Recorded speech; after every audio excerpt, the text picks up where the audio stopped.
Hello, everybody. This is Miss Aline Infante, and this is my last assignment of my master's degree. So I'm very happy to share it with you. In this last assignment, I wanted to start with a quote. What good is an idea if it remains as an idea? Try, experiment, iterate, fail, try again, change the world.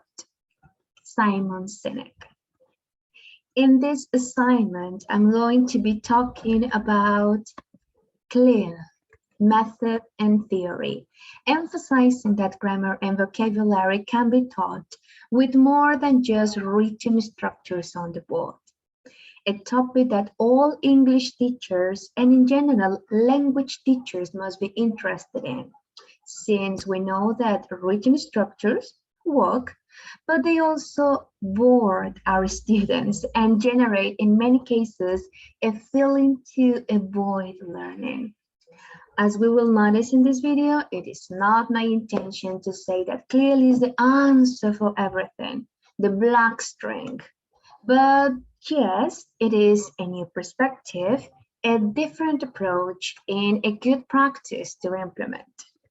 So, the acronym CLIL for Content Language Integrated Learning was originally defined in 1994. It's not that old actually.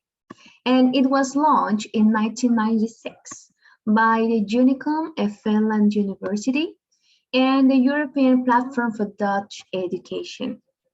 It was meant to describe educational methods where subjects were taught through a foreign language with dual focus aim, namely the learning of content and the simultaneous learning of a foreign language.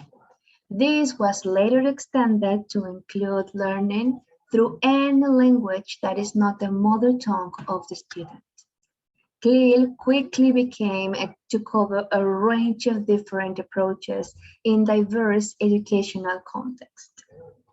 We can say that two worlds were existing back then. One was the teaching subject, and the other one was the teaching language. And the thing is that CLIL claims to bring these two worlds together by combining the best of each one. About language teaching, we know that the aim was focused on speaking, although it wasn't clear what to speak about. And in the subject teaching, the panorama was less clear since there were cultural considerations on any individual country's educational traditions. However, CLIL looks forward not to learn only knowledge, but to learn to apply it. It is more practical and uses the subject to teach language in a very natural way. I had the opportunity to work with CLIL in my previous job. Yet, I had to admit, I didn't know I was working with CLIL. We had a program in which students learn English by learning science, math, social studies, that was the United States history, all in the target language. And the truth is, we didn't spend a lot of time talking about grammatical structures or grammatical rules, but the students learned them by using them. And well, in CLIL, appear to be four types of activities. The first one is activities to enhance peer communication, to assimilate conceptual content and communicative competence, in which students write, speak, listen, interpret, and engage in contextualized grammar while assimilating the concepts shown in the outcome objective of the lesson. Very complete. The second one is activities to help develop reading strategies, where texts often are authentic and conceptually and linguistically dense. Authentic, I think, is the key here, because if the students got engaged in real content, they are more likely to confront a greater amount of text. We call authentic text to what has not been manipulated for linguistic objectives. The third one, activities to guide students to production, could be oral or written, focusing on the planning of production.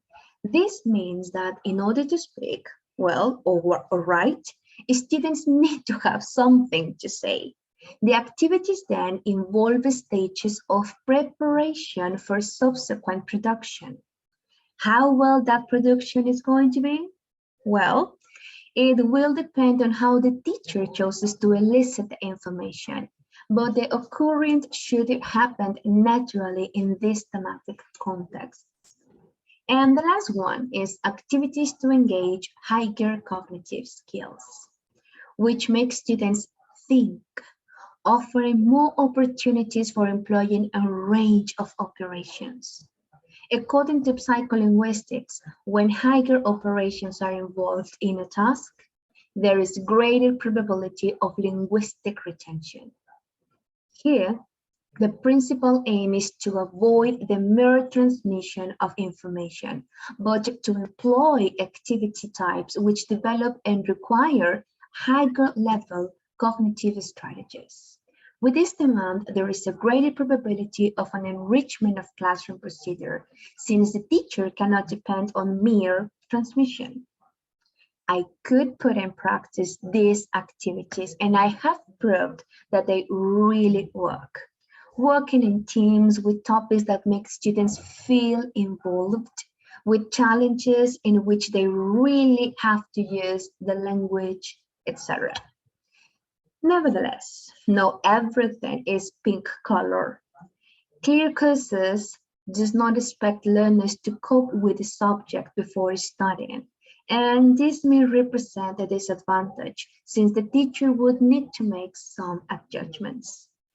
The fact itself of being open to new or different perspectives is already a challenge for a teacher, especially if he or she has been worked with directly method or grammatical structures for a long period of time.